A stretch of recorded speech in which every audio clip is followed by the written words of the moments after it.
Hey all, welcome back to my cooking channel. ಇವತ್ತು ನಾನು ತುಂಬ ಸಿಂಪಲ್ಲಾಗಿ ಆಲೂಗಡ್ಡೆ ಮತ್ತು ಬಟಾಣಿ ಕಾಳು ಹಾಕಿಬಿಟ್ಟು ಒಂದು ಗ್ರೇವಿ ಅಥವಾ ಕೂರ್ಮ ಮಾಡೋ ರೆಸಿಪಿನ ಶೇರ್ ಮಾಡ್ಕೋತಿದ್ದೀನಿ. ಇಲ್ಲಿ ನಾನು ಆಲೂಗಡ್ಡೆ ಮತ್ತು ಬಟಾಣಿ ಕೂರ್ಮಕ್ಕೆ ಒಂದು 2 ಟೊಮೊಟೊ, ಒಂದು ಈರುಳ್ಳಿ ಮತ್ತೊಂದು ಕಾಲು ಭಾಗಷ್ಟು ತೆಂಗಿನಕಾಯಿ ಮತ್ತು ಸ್ವಲ್ಪ ಚಕ್ಕೆ ಲವಂಗ ಏಲಕ್ಕಿನ ಯೂಸ್ ಮಾಡಿದ್ದೀನಿ. ಮತ್ತು ಇಲ್ಲಿ ನಾನು 3 ಆಲೂಗಡ್ಡೆನ ಸಿಪ್ಪೆ ತೆಗೆದುಬಿಟ್ಟು ಸ್ಕ್ವೇರಲ್ಲಿ ಚಿಕ್ಕದಾಗಿ ಕಟ್ ಮಾಡಿ ಇಟ್ಕೊಂಡಿದ್ದೀನಿ. ಈಗ ನಾವು ಮಸಾಲೆ ರೆಡಿ ಮಾಡ್ಕೊಳ್ಳೋಣ. ಇದಕ್ಕೆ ನಾನು 6 ಬ್ಯಾಡಗಿ ಚಿಲ್ಲಿ ಯೂಸ್ ಮಾಡ್ತಿದ್ದೀನಿ. ಚಿಲ್ಲಿ ಫ್ರೈ ಆದ ಕೂಡಲೇ ಇದಕ್ಕೆ 2 ಸ್ಪೂನ್ ಆಗುವಷ್ಟು ಧನಿಯಾ ಅಂದರೆ ಕೊತ್ತಂಬರಿ ಕಾಳು ಹಾಕಿದ್ದೀನಿ. ಮತ್ತು ಸ್ವಲ್ಪ ಹೋಲ್ ಸ್ಪೈಸಸ್ ಹಾಕಿದ್ದೀನಿ, ಅಂದರೆ ಚಕ್ಕೆ ಲವಂಗ ಏಲಕ್ಕಿ ಮತ್ತು ಸ್ವಲ್ಪ ಸೋಂಪು ಹಾಕಿದ್ದೀನಿ. ಅದನ್ನು ಚೆನ್ನಾಗಿ ಫ್ರೈ ಮಾಡ್ಕೋಬೇಕು. ಈಗ ನಾನು ಇದಕ್ಕೆ ಸ್ವಲ್ಪ ದಪ್ಪದಾಗಿ ಹೆಚ್ಚಿಟ್ಕೊಂಡಿರುವಂಥ ಒಂದು ಈರುಳ್ಳಿನ ಹಾಕಿ ಫ್ರೈ ಮಾಡ್ಕೋತೀನಿ. ಇಲ್ಲಿ ನಾನು ಮತ್ತೆ 2 ಟೊಮೊಟೊನ ಹಾಕಿ ಫ್ರೈ ಮಾಡ್ಕೋತೀನಿ. ಇದು ಸ್ವಲ್ಪ ಚೆನ್ನಾಗಿ ಫ್ರೈ ಆಗಲಿ.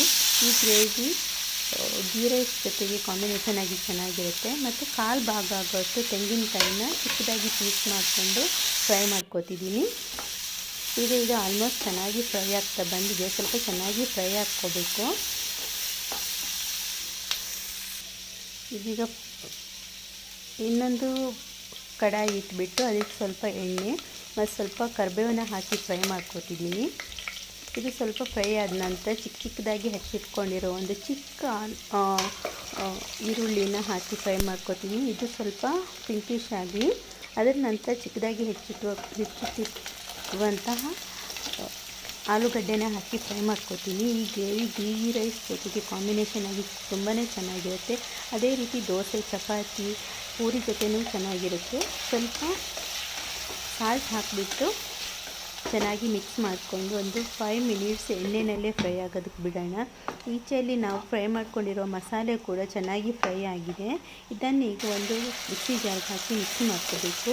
ಇಲ್ಲಿ ಆಲೂಗಡ್ಡೆನೂ ಆಲ್ಮೋಸ್ಟ್ ಫ್ರೈ ಆಗಿದೆ. ಈಗ ನಾನು ಇದಕ್ಕೆ ಬೇಯಿಸ್ಕೊಂಡಿರುವಂಥ ಬಟಾಣಿ ಕಾಳನ್ನು ಹಾಕಿದ್ದೀನಿ. ಬಟಾಣಿ ಕಾಳನ್ನು ನಾನು ಓವರ್ನೈಟ್ ಸೋಕ್ ಮಾಡಿ 1 ವಿಷಲ್ ಮಾಡ್ಕೊಂಡಿದ್ದೀನಿ ಅಷ್ಟೇ. ಸ್ವಲ್ಪ ಸಾಲ್ಟ್ ಹಾಕಿಬಿಟ್ಟು ವಿಷಲ್ ತೆಗೆದಿದ್ದೀನಿ. ಇದನ್ನು ಆಲೂಗಡ್ಡೆ ಜೊತೆ ಮಿಕ್ಸ್ ಮಾಡಿಬಿಟ್ಟು ಸ್ವಲ್ಪ ಲಿಡ್ ಮುಚ್ಚಿಬಿಟ್ಟು ಚೆನ್ನಾಗಿ ಬೇಯೋದಕ್ಕೆ ಬಿಡೋಣ.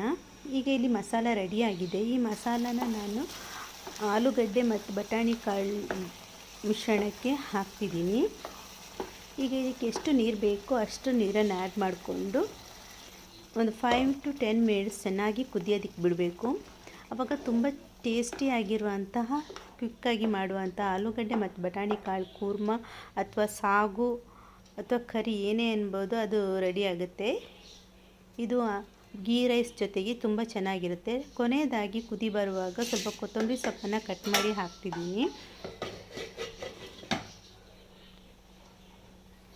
ಇಲ್ಲಿ ತುಂಬ ಈಸಿಯಾಗಿ ಮಾಡುವಂತಹ ಆಲೂಗಡ್ಡೆ ಬಟಾಣಿ ಕಾಳು ಕೂರ್ಮ ರೆಡಿಯಾಗಿದೆ. ನನ್ನ ವಿಡಿಯೋ ಇಷ್ಟ ಆದಲ್ಲಿ ಪ್ಲೀಸ್ ಚಾನೆಲನ್ನು ಸಬ್ಸ್ಕ್ರೈಬ್ ಮಾಡ್ಕೊಳ್ಳಿ. ಅದೇ ರೀತಿ ಲೈಕ್ ಮಾಡಿ. Thank you.